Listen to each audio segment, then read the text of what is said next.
This is the center of Moscow. Really, we have the Kremlin, which is the center of Russia, basically. It's where Medvedev, the president, is. You see that Russian flag on the top there?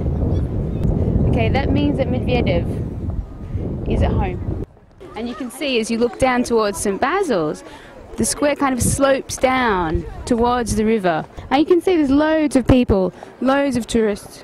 Come and see Lenin, go shopping at GUM, the department store behind me, and take in the center of Russia.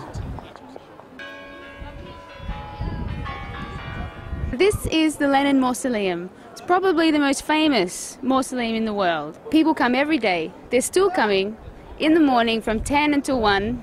You come into the mausoleum, there'll be 3 guards at the bottom of the stairs, 3 guards at the next corner, and you have to walk past, no stopping, and then you head out, and then you walk past all the shrines. They've got monuments to all the old Soviet leaders. Apart from being a very surreal experience, visiting Lenin is also free.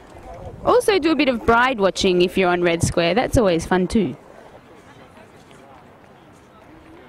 This is St. Basil's Cathedral, probably the most well-known Russian church. You can see the traditional onion domes at the top. They look very colourful, a bit like Lego, and it's really worth going inside. It's very atmospheric, lots of old, you know, that musty smell, and lots of passages, big, huge steps. So, I mean, it's really a really nice place to go. The church was built in 1555, and Ivan the Terrible was the one who commissioned it.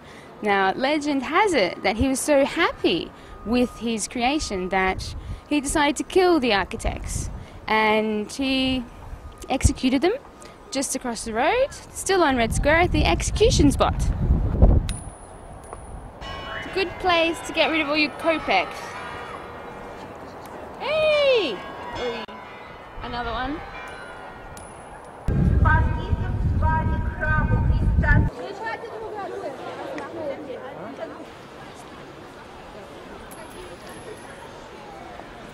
They're standing in the center of this disc, this gold disc, making a wish and then throwing the coins backwards.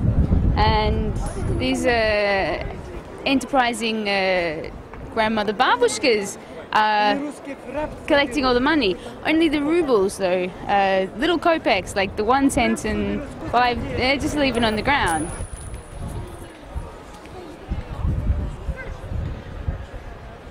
We're here at the Eternal Flame, which is in front of the Kremlin on this Alexandrovsky garden side, and every hour you can come and see the changing of the guard, where these 2 guys behind me, these very stony-faced soldiers, 2 more come and they swap places.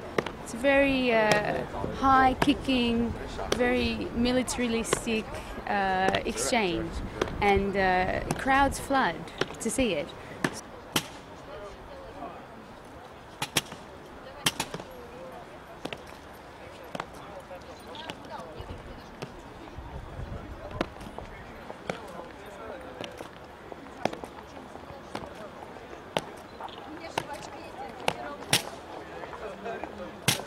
I mean, their job is to protect, you know, this flame, which honours the fallen of the Great Patriotic War, which the West knows as World War II.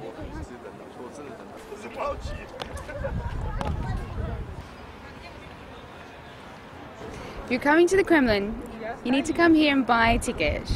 Now, as you can see, the queue it's not short, but it's moving. If you want to go to the Kremlin grounds, you need 1 ticket. If you want to go to the Armory, you need another ticket. All up, it's going to cost you about 650 rubles. It is massive. Once you get in there, you can see. And it's like a mini city. There's 4 cathedrals in there that you can look at. The parts where, you know, Medvedev is and this kind of administration department you can't go and see, but I mean, there's plenty in there, like, to keep you occupied for a day. This is the Church of the Saviour. They originally built it in 1812 to honour the victory of the Russian army over Napoleon. Then Stalin came along in 1933, decided to dynamite the whole structure. They destroyed the whole church. The plan was they were going to build a humongous 150 meter high palace of the Soviets with a shining statue of Lenin. But of course the plan never came off, the ground was too wet, and eventually they decided to build a swimming pool. Then in 2002 they rebuilt it. You can't film in there of course, so we can't show you the inside, but it's brand new, very clean, very bright. We're standing on the bridge in front of the Church of the Saviour, which is one of the spots where newly married couples come for their photo tour. They do a stop at like landmarks around Moscow. And we have here these love locks, I'm going to call them. You know, people fasten their padlocks with the names of the couple, Andrei and Daria.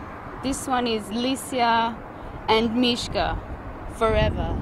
You know, so long as the bridge stands, so will their love, or maybe. We're now going to head into Moscow Metro. Now, apparently we're not supposed to film in the metro, so we're going to go incognito.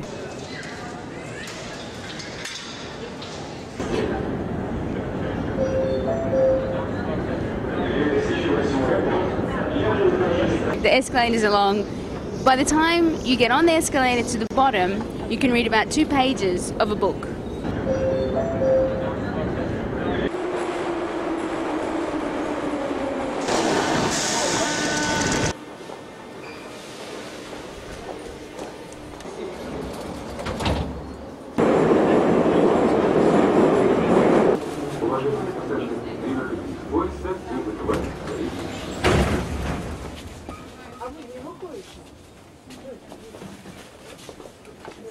Осторожно, двери закрываются. Следующая станция – Охотный ряд.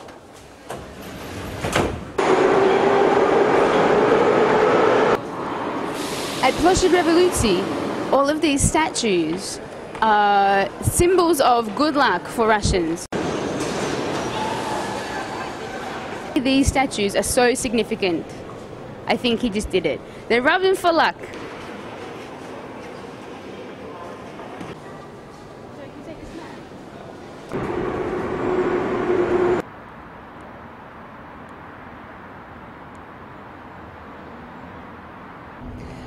We're at the Cosmonaut Museum. Behind me you can see the monument to Russia's fantastic, amazing achievements in space. They sent the first guy into space, Yuri Gagarin. There's first woman as well, Valentina Tereshkova, and you can see there the busts of each of the first cosmonauts, and then you can see a lovely mural with lots of different pictures saying how wonderful the cosmonaut project was, and the museum is down below.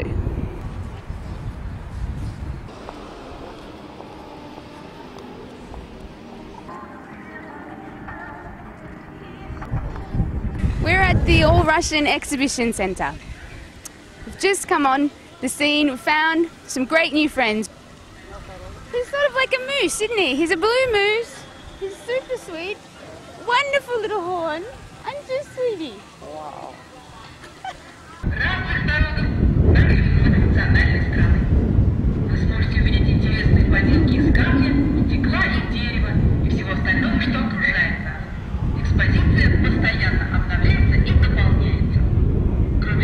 This fountain behind me is the best thing at the All Russian Exhibition Centre. When it's on, it's really impressive. This is a People's Friendship Fountain. It's a little crazy. It's very gold, very bling, lots of wheat shafts you can see in the centre, and each of these statues represents one of the former Soviet republics. Surrounding the fountain you can see all the different pavilions that each of these republics had. They had their own pavilion where they could promote all their traditional arts and crafts, their way of life, and people in Moscow could come and see it. They still have the pavilions, but now they're filled with CD shops, torture museums, live sharks, exhibitions of cats, crazy stuff.